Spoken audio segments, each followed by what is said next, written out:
سميع عليم من الشيطان الرجيم. بسم الله الرحمن الرحيم.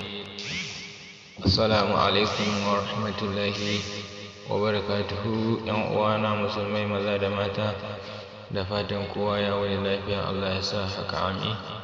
Yau ma Allah subhanahu wa ta'ala ya ba mu iko da dama mu fito da wani hadisi a cikin arba'un hadisi na 27. Na'am, bismillahir rahmanir rahim. An-Nawasi, an samu hadisi ga Nawasi bin Sam'ana dan Sam'ana radiyallahu anhu, Allah ya yarda da shi.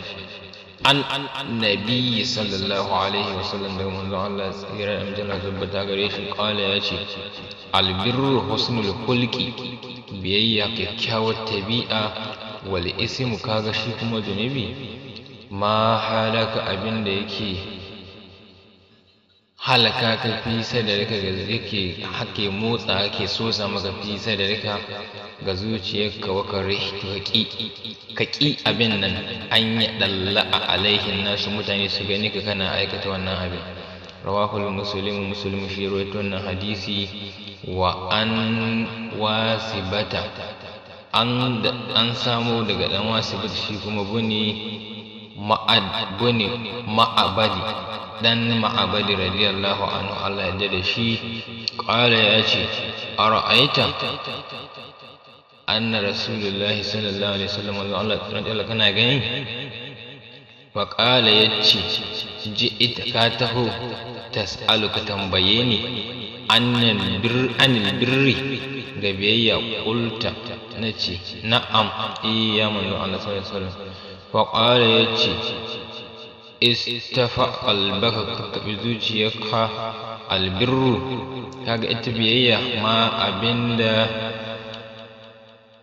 annat ilaihi nasu, mutane suka natsu, suka aminta da shi.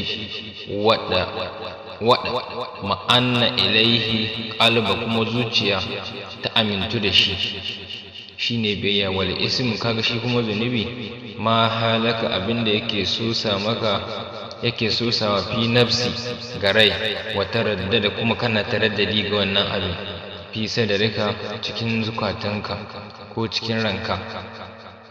Wa in aftaka nasu, idan mutane suka taho maka, wa aftauka hadisa, wa aftaka, suka zo maka hadisi da wani hadisi, wa aftaka, suka taho maka ga wannan abin da kake aikatawa. Hadisin, wannan hadisi hasanun, ingantacce ne. Rawainahu, an rawaito shi, mun rawaito shi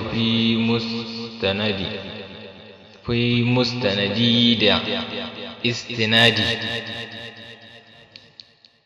al-imamaini, shugabanni guda biyu, Ahmad ibn Hanbali da Ahmad ibn Hanbali, wa Darimi da Darimi, su suka rawaito wannan hadisi bi isnadin hasan, da isnadi kuma ingantacce.